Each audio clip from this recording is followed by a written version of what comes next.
Um,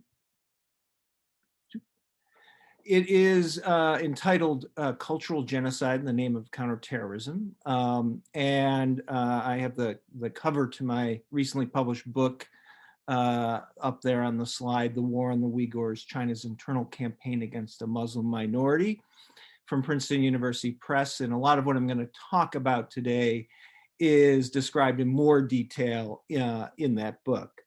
I wanted to start by talking about what is happening in the Uyghur region of China today. I think that most people attending this talk are probably aware of the situation to varying degrees because it's been covered a lot in the media, but I want to at least provide a thumbnail sketch, and maybe for those who are less aware of what's happening, a little more detail about the kind of complex of policies that the state is using against the indigenous peoples of this region. So one thing you've probably heard about for sure is mass internment camps. This has been kind of the most headline grabbing aspect of what's happening. There's estimates that upwards of 1 million Uyghurs and other related ethnic groups living in this region, Kazakhs, Kyrgyz, Uzbeks, and so on, have been put in these camps indefinitely without any kind of due process. And I want to mention that one thing that a lot of people do not know is that in addition to these internment camps, there's also been a significant increase in imprisonment since 2017. There's been hundreds of thousands of people put in prison on political charges since 2017. The other aspect you've probably heard about through the media is mass surveillance. And the headline grabbing aspect of this is the high-tech, cutting edge technology that's being employed, including artificial intelligence, facial recognition software, and so on. But I think what's more important is the state has put together something it calls the Integrated Joint Operations Platform, which is a massive database that collates all of the data from this electronic surveillance, and also you can have input from human surveillance that goes into an electronic file on each individual living in the region that can be brought up with the press of a key, at a security checkpoint or so on, to determine somebody's loyalty to the state, somebody's perceived extremism, and so on. But I want to kind of point out that those two aspects of what's happening are really the cornerstone of a complex of what I consider very destructive policies that are happening.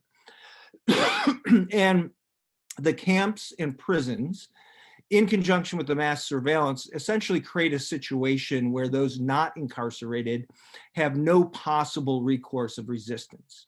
So any resistance can be detected by mass surveillance and result in internment or imprisonment. And so, not surprisingly, this allows the state to remake this region and its people at will without resistance and create an illusion of normalcy and volunteerism. And some of the other aspects of what's happening, I think, are really important because they kind of point to the intents of these policies.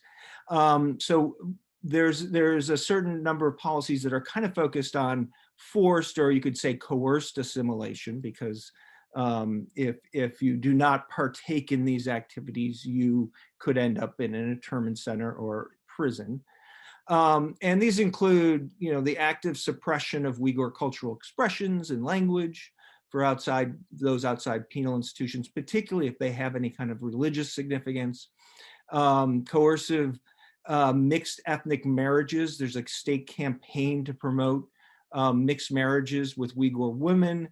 And because of the surveillance and the threat of being interned, turning down a hand in marriage could result in being branded as an extremist and being put into some sort of incarceration.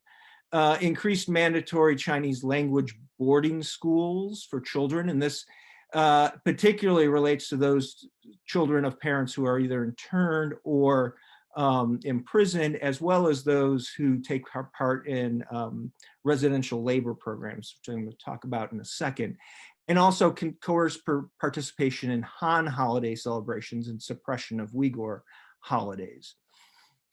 At the same time, all of those things have to do with trying to change the people, but there's also a lot of things being done to change the terrain. So removing signs of Uyghur cultural legacy. Many of you may notice this is a mazar, or a saint's tomb, which is a very important part of Uyghur religious practice. The picture in 2011 and picture in 2019. But this is emblematic of a lot of destruction of physical markers of Uyghur cultural legacy. So we see the demolishing or repurposing of mosques for tourism, making them into restaurants and so on. Destroying religious shrines like the mazars I showed. Destroying civilian cemeteries, removing traditional architecture, and demolishing entire Uyghur villages to allow for redevelopment. And then finally, the coerced residential labor program, which you may have be aware of from a lot of things that have been in the news recently about attempts to sanction companies for having Uyghur forced labor in their supply chains. And this is a massive program, really, that in part is connected to the internment centers, which are often referred to by the state as re-education or vocational centers. So those centers will funnel, quote unquote, graduates from their system into these residential factory programs. But these residential factory programs also take rural Uyghurs and other ethnic groups out of their villages and put them in residential factories, either in the Uyghur region or elsewhere in China. But they're essentially moving the population.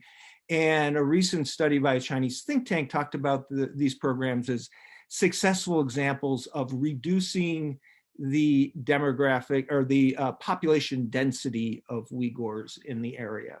And this is particularly focused on Uyghur majority populated areas and rural areas of the south of the Uyghur region. Refusal to participate in these programs can essentially result in charges of extremism. Inside them, you have restricted movement. You're subjected to mandatory Chinese language classes and classes on Communist Party ideology. You're forced to work in a Chinese language milieu with Han supervisors, and it frequently results in removing people from hometowns in villages as well as from families, and providing another source of children for boarding schools. So I characterize all of these policies as a cultural genocide.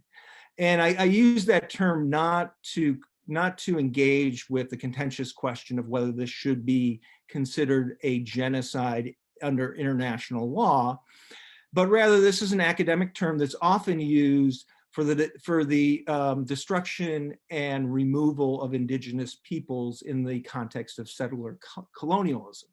And I think very much that's what we're seeing happen in this case. It's very similar to other attempts of settler colonial regimes to sever the ties of native people to their land, break their solidarity, and destroy their identity prior to developing and settling that land. So you can look at Native American experience in the Americas, Aboriginal experiences in Australasia, from about 100 years ago, but it's very similar processes we're seeing now, but benefiting from advanced technologies of repression. And in this sense, it's more about the territory that Uyghurs and other indigenous peoples in this region inhabit than it is about the people themselves. The aim is to remake this region as an integral and generic part of the PRC and a part of a society steeped in Han-based culture, most likely also serving as a major hub in the Belt and Road Initiative. But I think it's important, even if we consider this to be an act of settler colonialism and cultural genocide, it's not surprising that the state does not frame it that way.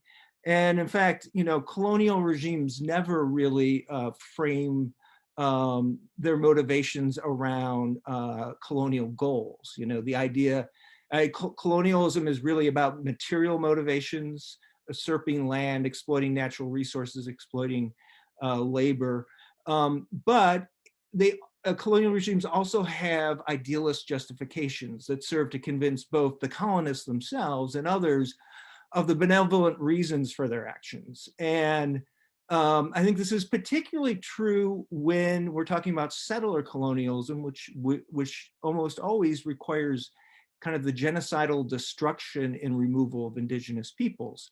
And in that context, this justification also must dehumanize those who must be destroyed and removed. So in the 19th and early 20th century, of course, European colonialism used the idea of the civilizing mission for making sense of what they were doing. Destroying indigenous peoples was reframed as civilizing savages, done in the interest, of course, of those who were being destroyed and in the name of progress. And I think in this case, what we're seeing is extremism and terrorism serving as similar dehumanizing markers that kind of justify this idea that the state is destroying indigenous culture in the interest of the indigenous people to make them better people, to make them human again, and to help make society more secure and safe. So, there's a famous quote from the director of the Carlisle Indian School in Pennsylvania from the turn of the 19th to the 20th century, who said the purpose of the school was to kill the Indian in the person to save the man. And I think really in a very parallel way, the Chinese state frames what it's doing as killing the Uyghur in these people, or the Turkic Muslim, and saving the person, making them human again. So you can see where in many ways extremist terrorist has replaced the marker of savages, and de-radicalization has replaced the idea of civilizing.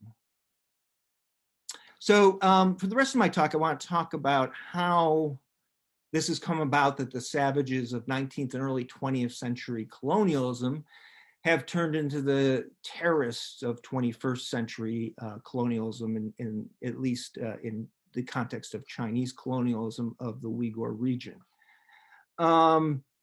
And I think you have to talk about this both in terms of global processes and local processes. Some aspects of this is about things that have happened in the world in the last 20 years, and some of it is about what's happened specifically in China and in the Uyghur region. So, first of all, globally, the global war on terror is a very big part of this. After September 11th, 2001, the label of terrorist took on a new meaning. The US government portrayed terrorists as evil and danger incarnate, and essentially used that as a justification to go around all kinds of global norms of human rights, of internationally accepted rules of combat between states. And yet the problem with doing that beyond just the question of the humaneness of it was also that there remained no internationally accepted definition of what a terrorist was. So this provided a very kind of flexible means of dehumanizing any kind of population that a state might want to dehumanize and attack violently. And this was used very frequently in terms of political opponents. And because the global war on terror really kind of redefined the idea of terrorism, which has a long history, as specifically Islamic terrorism, it also served as a means that could be used to racially profile entire Muslim populations, especially in non-Muslim majority states. And I would argue that's very much what happened to the Uyghurs over the last 20 years. But part of the reason that happened was also about things that were happening in the People's Republic of China, and interestingly, also in the Soviet Union. So at the beginning of the 1990s, when the Soviet Union fell, the People's Republic of China became very concerned. It worried about China falling as well. You know, in the West, there are all these calls of, oh, this is the end of communism. This is the beginning of, you know, the end of history. And the Chinese government, I think, wrongly kind of diagnosed the problem of the Soviet Union as being ethnic self-determination. And they thought they had to make sure to prevent any kind of movements for ethnic self-determination, particularly in Tibet and the Xinjiang Uyghur Autonomous Region, which the Uyghurs consider their homeland, to maybe a little lesser extent in Mongolia. But simultaneously, for Uyghurs who lived on the border with the Soviet Union, had connections, had long history of connections with the Soviet Union, had family members who were citizens of the Soviet Union.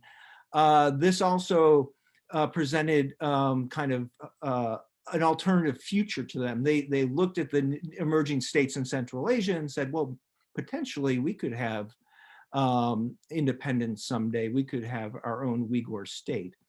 And this led to increasing kind of tension in the region between the state and the ethnic population, the native population. So the state established several strike hard campaigns that targeted Uyghurs suspected of disloyalty to the state, which it framed as separatism. And this targeted both intellectuals, secular intellectuals that were assumed to be nationalist, you know, by the things they wrote, or musicians who sang about certain things. But it also included a real focus on those Uyghurs who expressed religiosity publicly. And, you know, this arguably created a real standoff between Uyghurs and the state. You know, there are lots of people being arrested frequently, people executed on charges of separatism and so on. And predictably, that led to also violent resistance from Uyghurs, particularly against the police and against state security organs. Now, most of that violence was downplayed by the state, which wanted to kind of show that everything was very good in this region and people were content. But that suddenly changed after 9/11.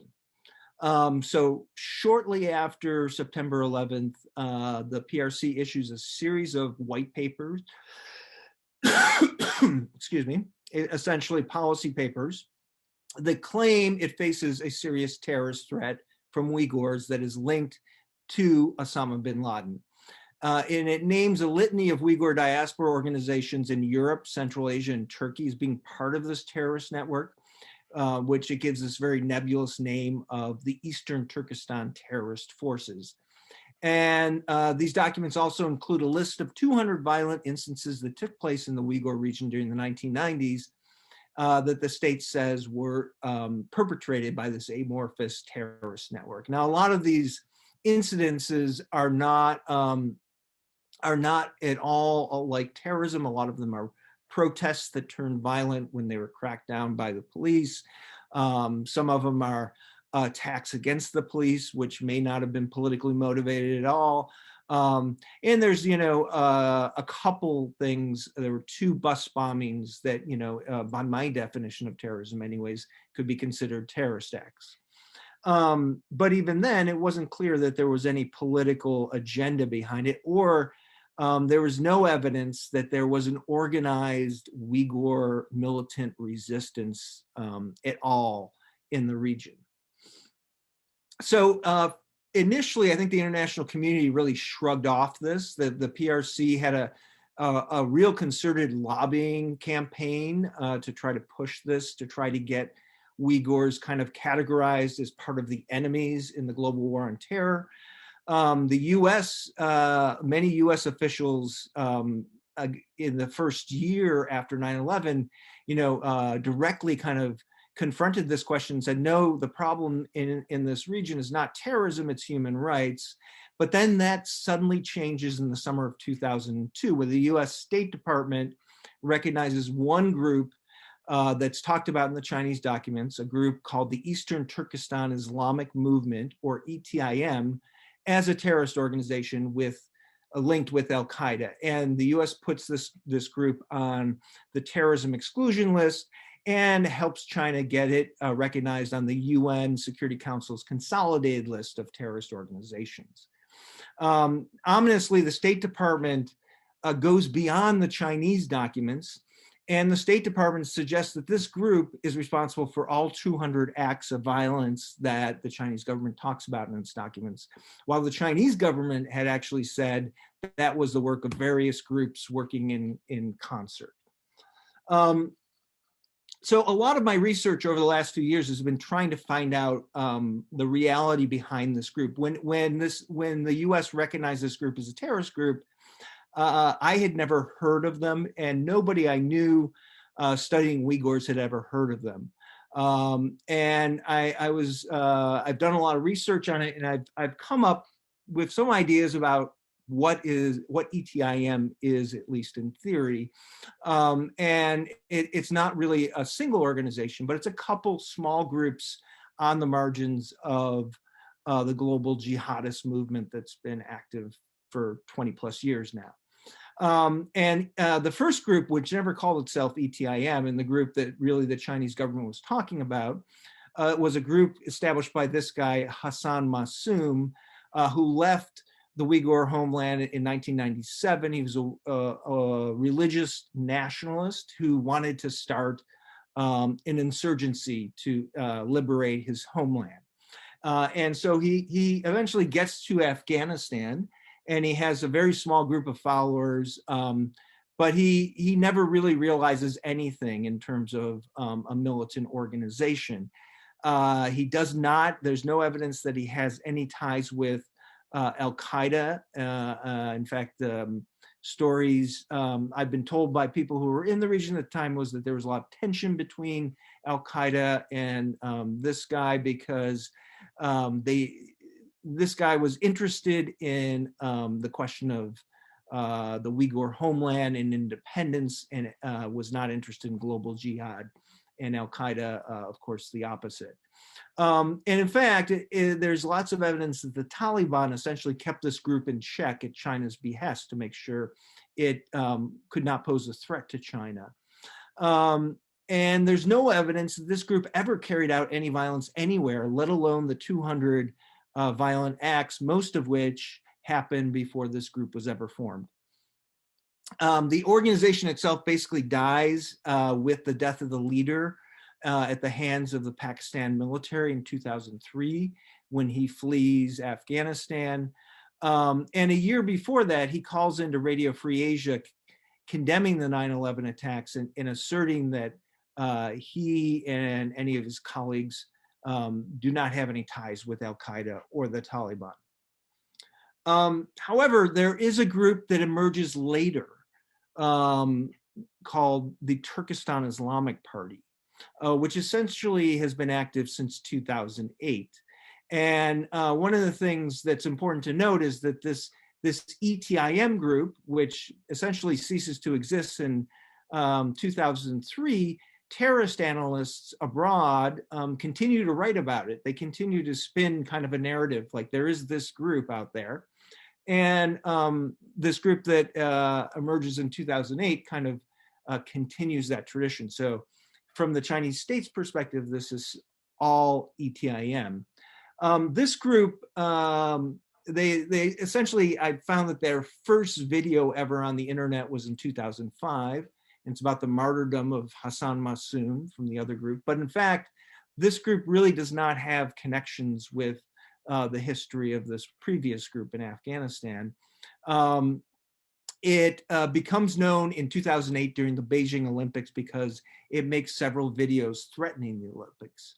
And the group was essentially, as far as I can tell from studying their videos, was populated by a handful of Uyghurs, maybe less than 10. The only people who ever appear in these videos. And they were likely members of, foreign fighters in Waziristan, different battalions that were fighting against the U.S. invasion of Afghanistan, but they had been given video cameras to operate kind of a propaganda wing, maybe to recruit Uyghurs. And they continue to make videos, and after the Olympics, their videos actually get much more professional, suggesting that they perhaps are getting support from Al-Qaeda and the Pakistan Taliban. But through 2013, really this group is nothing more than a video production unit. And there's no evidence that they have any capacity to carry out any violence inside China, or that they have any sense of, like, cells inside China or followers inside China. And finally, one more group that's been associated with this, also called the Turkestan Islamic Party, is the manifestation of this group in Syria after 2013. And this group actually is a larger group, but it's not really an extension of the group in Waziristan per se. It's mostly populated by refugees who left China after the 2009 Urumqi riots, which I'll talk about in a moment, and the crackdown that occurred after that. And they were refugees who went to Turkey, and from Turkey they were recruited either just as being offered a place of refuge for their families. They've been known in Syria as an odd example of jihadist groups because they moved with their entire families. And some of them that I've spoken with who were in Syria told me that they were essentially convinced to go there because they thought they were training for an eventual war of liberation in their homeland. But I think the most important issue about this group is they've never done anything outside of Syria. There's no evidence that they carry out violence anywhere else. And really, they're not a terrorist group as much as a mercenary group. They remain one of the last anti-Assad groups in Idlib, but there's no real escape route for them to do anything else and to really be a threat to China. But this whole narrative around these three groups has kind of continually suggested that there was a constant threat inside the Uyghur homeland, which didn't exist. And the impact of that, it's important to look at different periods. So initially, it really had very little impact except discursively. Most of the Chinese policy from 2002 to 2009 in the Uyghur homeland continued as it did in the 1990s. But instead of trying to track down and punish quote unquote separatists, now they were tracking down terrorists or extremists. And at the same time, it's important to note that the policies in the 90s and in this period in the early 2000s were kind of a carrot and stick policies where they would try to severely punish any signs of disloyalty to the state while simultaneously incentivizing assimilation through educational and job programs. And at the same time, there was this continued drive to develop the region. And that began also displacing Uyghur communities. And also this massive development in the region led to a growing influx of Han migrants. And so kind of the amalgamation of this demonizing of Uyghurs as potential terrorists combined with the pressures of development and the influx of Han migrants led, in my opinion, to the 2009 riots in Urumqi, which again had nothing to do with terrorism, but have really, I think, really served as a major turning point in the situation of Uyghurs inside China.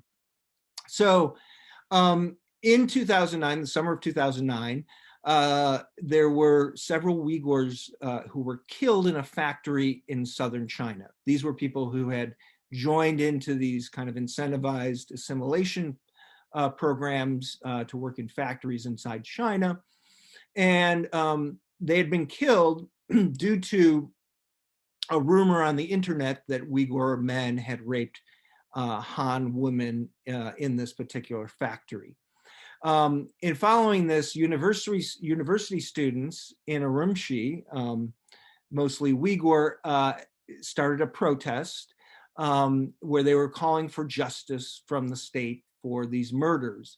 And this is something that happens elsewhere in China frequently, but in the Uyghur region, it's immediately suppressed and called either a sign of separatism or terrorism. So when this particular protest gets suppressed violently by security organs, it essentially spills into street violence, which degrades into ethnic rioting, really. There's basically 3 days of ethnic violence, both Uyghur on Han and Han on Uyghur violence.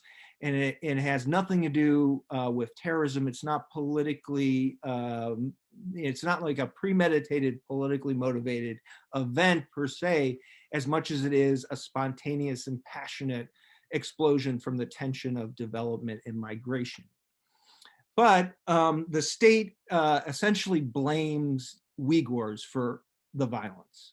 And in particular, they blame rural Uyghur migrants to Urumqi from the Uyghur majority south, and especially those who are religious. So they kind of frame it in a terrorism discourse that this is really the work of extremists. And as a result, there's a serious crackdown in the south of the Uyghur region. There's people, lots of people just disappear. They get taken away by authorities, and their families never find out what happened to them. There's hundreds are arrested. There's people executed. And there's increased security scrutiny throughout the region, beginning after these riots and continuing essentially to this day. As a result, you start to see more and more violence after these riots in the south of the Uyghur region. And it's particularly between Uyghurs and law enforcement, between police and Uyghurs, between security forces and Uyghurs. It's kind of state violence met with violent resistance. It almost reminds me of what you would see in a lot of places where you have structural racism, where law enforcement, is basically targeting a minority, and the minority in turn is violently turning on the police.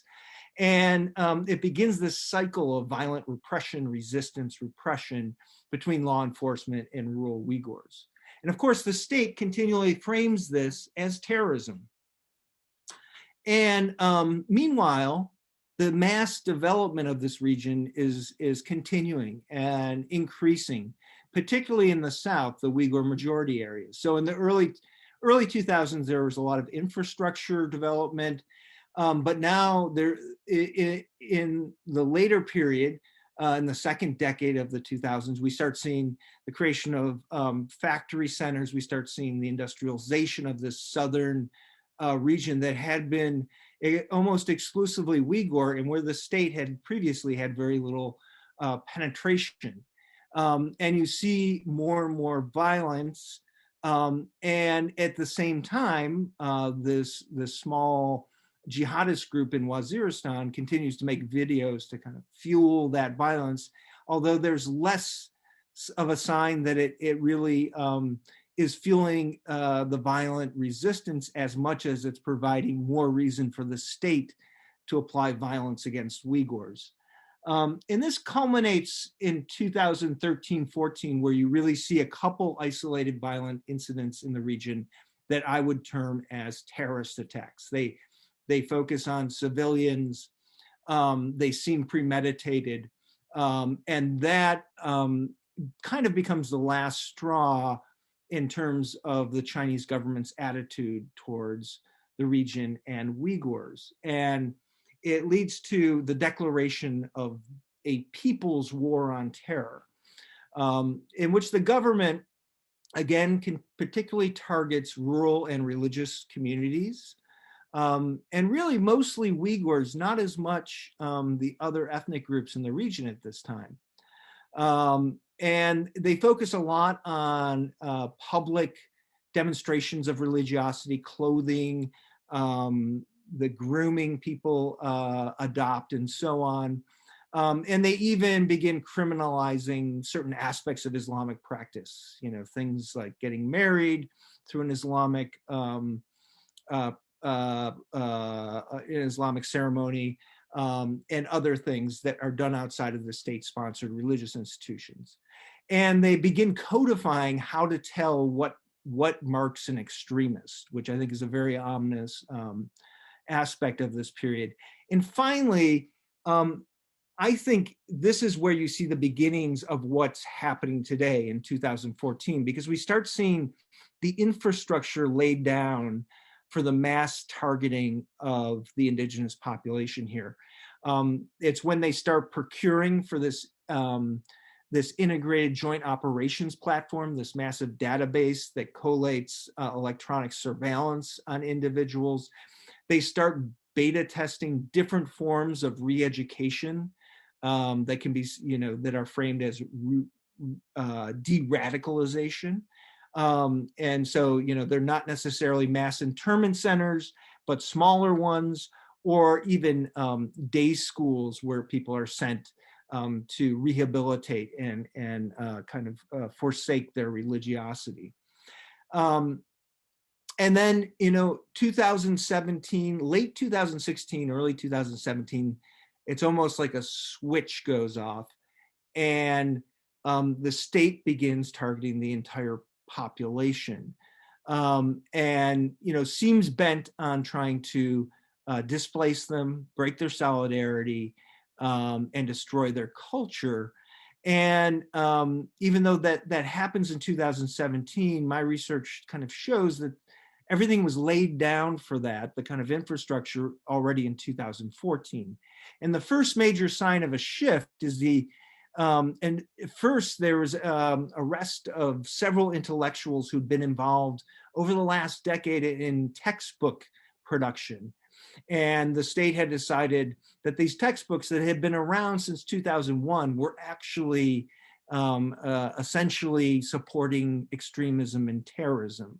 And also simultaneously, they began attacking Uyghur Communist Party officials who are referred to as two-faced officials, suggesting either that they tacitly support terrorism and extremism, have connections to this mythic ETIM, or they're not doing enough to oppose these things. And after that, kind of brings us back to the beginning of the talk. People start disappearing. We see the construction of these mass internment centers, and the situation has just gotten worse and worse. So conclusions, I want to say, again, that I think the actual motivations for what happening is about the PRC's interest in developing this region and settling it. It's essentially a settler colonial agenda, in which the indigenous population, is superfluous at best, and at worst, an obstacle that must be removed. And this particularly relates to the southern reaches of the Uyghur region that had previously been majority Uyghur.